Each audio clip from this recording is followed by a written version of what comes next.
Ranking anything in Demon Slayer is basically asking for disagreement, hate-filled essays, and TikTok outrage, and this usually comes from the oft-controversial Hashira ranking, and honestly, even the upper moons being ranked. But something I almost never see get fully ranked is characters' potentials in Demon Slayer. Yeah, everybody talks about Muichiro's potential, but what about all the other Hashira? Were any of them exceptionally talented, or on the contrary, did any of them have very little talent and kind of just grinded XP to be at like their current level? Well, if you clicked on this video, that's the very answer I hope to give you today. So some factors I'm considering are how long they have been Hashira and how powerful they are from this allotted time. I'll be using statements regarding their potential if there is any, and finally I'll be using their age. As if a character has been a Hashira for a long time or is just older, they could be closer to their max potential or ceiling, so this is something we might be forced to use to gauge some character's potential,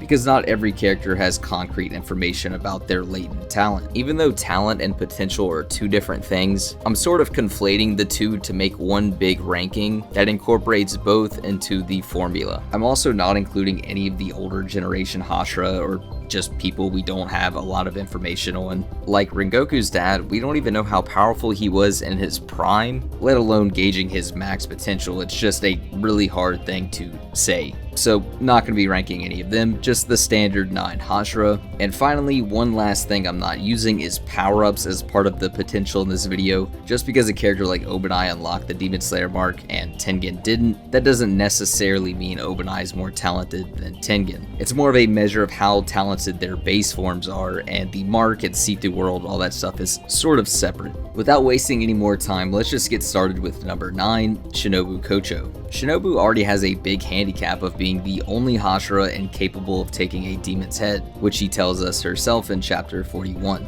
A big reason for this is she doesn't have large muscle mass in general, but specifically has very little in her arms and legs, where she states inside her fight with Doma that because she's a short queen, she has less muscle mass to work with. Now, having small amounts of muscle mass isn't a death nail, because the way breathing works is it can be allocated to certain portions of your body to amplify your power, and having bigger muscles allows you to pump more blood and oxygen through these muscles with your breathing. We know this because of the way Tanjiro describes the way thunder breathing works in chapter 125, where he has to focus and funnel his breathing, oxygen, and blood into his legs. So characters that are physically smaller can still be incredibly powerful in their legs and arms. Like Muichiro is physically stronger than Tanjiro at the start of the Swordsmith Village arc, despite being smaller than him, because he has better breathing mastery over these portions of his body. So not only does Shinobu have very little muscle mass to work with, but she also isn't particularly skilled at allocating her breathing to those areas of her body, which are vital for demon slayers to move fast and have striking power. On top of this, Doma says that Kane was more talented than her, and in the fanbook it stated that Kano has potential that equaled or surpassed Shinobu. Now Kano definitely isn't weak by any stretch, and we don't really know how talented Kane was or really how strong she was, but with the information we have about Shinobu, it's really hard to make a case for her being any higher. The only two potential statements we have about her is highlighting how other characters are more talented, and she has poor breathing mastery in her arms and legs and very little muscle mass to work with in the first place. Coming in our 8th spot, we have Tengen Uzui. Now, Tengen is sort of a strange case because he kinda comes off as a character that seems talented, at least at first. I mean, he's built like a Giga Chad, he wields 2 giant cleavers, and has 3 times as much heart as a normal person. However, he makes it very clear in his conversation with Upper Moon 6 that this isn't really the case. Gyutaro says that Tengen must have been special since he was born and blessed with talent, and Tengen seems to refute this, saying he believes there's incredible people all over, and he doesn't believe he's part of this group. On top of this, Tengen is 23 years old and has been with the Hashira for a very long time, including becoming a Hashira before characters like Sanemi, Mitsuri, Obanai, and Rengoku, as he appears at the Hashira meetings where these characters weren't present or where they became Hashira. And because he's one of the older Hashira and likely closer to his ceiling than other characters, and unfortunately just shows inferior feats to all the previous characters, they should logically just be ahead of him in terms of potential. Coming in at number 7 is one that you may not have been expecting, but it's Giyu Tomioka. I know it might seem weird that he's up here despite being one of the stronger Hashira by the end of the series, but it's sort of implied Giyu wasn't super talented and his backstory with Sabito. In chapter 130, it's revealed to us that in final selection, Giyu couldn't defeat a single demon at the age of 13 and seemed to be massively outclassed by Sabito. Now this doesn't mean that he doesn't have any talent at all, as he clearly went on to become a very strong character, even just in his base form, but he's just not highlighted to be very talented. And on top of this, he's had 8 years of being in the Demon Slayer Corps by the time Tanjiro passes final selection. So he's had a lot of time to hone his abilities, and despite being very strong, every character after this just has better statements, implications, or had less time to get as powerful as they are. Our number 6 spot is Obanai Iguro, and he was one of the more difficult characters to rank because we have so little information about him. We know from his backstory that he was at least 12 years old when he was still in captivity, and some undisclosed point after this he was rescued by the Flame Pillar, but he doesn't look too much older at this point. He then says he became a Demon Slayer and we see him in his standard outfit, but we don't know how old he is at this time. We know he's been a Hashira for less time than Sanemi, Mitsuri, and Rengoku, because he's not at the Hashira meetings when these characters became Hashira, and we also know he's the same age as Giyu at the end of the manga, being 21 years old, and that's really all we know. The reason he's here is because he's pretty similar to Giyu in terms of timeline, except that at a similar age, Giyu had more training under the Water Hashira, that being Urokodaki, and Obanai still goes on to be around Giyu's level or even stronger without these benefits. Realistically, him and Giyu are probably interchangeable, as both of them just don't really have a lot of information to work with, but I put Obanai one spot ahead because it didn't seem like Giyu was very talented in his flashback. Coming in at number 5, we have Sanemi Shinazugawa. Sanemi is praised in the fanbook to be one of the most skilled members of the Hashira, and it's stated in the same fanbook that Rengoku says Sanemi's the guy that took wind breathing to the next level. On top of this, he's bare minimum equals with Giyu, or even stronger, and became a Hashira after Giyu, and just judging by his appearance at the meeting where he became a Hashira, he seems like he's closer to his current age of 21 rather than a young kid, meaning his rate of growth far exceeded Giyu's. On top of this, without any proper training or the guidance of the Demon Slayer Corps, he was capable of defeating demons and subduing them at some young undisclosed age, when Giyu at a young age of 13 couldn't kill a single demon in his final selection, despite being trained by the Water Hashira. So for these reasons, I have Sanemi above the previous characters. Now I want to take a brief intermission to say the next 3 characters were extremely difficult to rank, and honestly you could probably switch them around in any order you want, but they're all extremely talented, and I'm working with information where I have to make judgment calls that's not really objective, so yeah. At our number 4 spot, we have one of the most shocking rankings whenever I did the research for this video. It's Kyojuro Rengoku. I was expecting him to come in like 2nd place when I initially started scripting this, but the characters above him are just really talented. Rengoku has multiple statements about his talent. Upper rank 3 Akaza tells Rengoku he's one of the chosen strong ones, and this triggers Rengoku's memories of his mother asking him if he knew why he was born stronger than other people. Rengoku goes on to say, "How did my dad pull you?" She goes on to tell him it's to protect those that are weaker than him, those that weren't born strong. Rengoku also seemed to be extremely impressive from the second he got into the Demon Slayer Corps, as in his flashback in Rengoku Chapter 0, he was praised by his fellow survivors of Final Selection for being strong, and it's noted that these characters are the same age as Rengoku. In this same Gaiden chapter, in his first mission ever as a Demon Slayer, he defeated a demon that killed 9 other Demon Slayers, and showed pretty good battle IQ immediately, even though he did have a little bit of information to work with, by shattering his eardrums the second he saw the demon he was fighting pull out a flute. But still coming up with this plan on the fly to kill this demon is pretty impressive.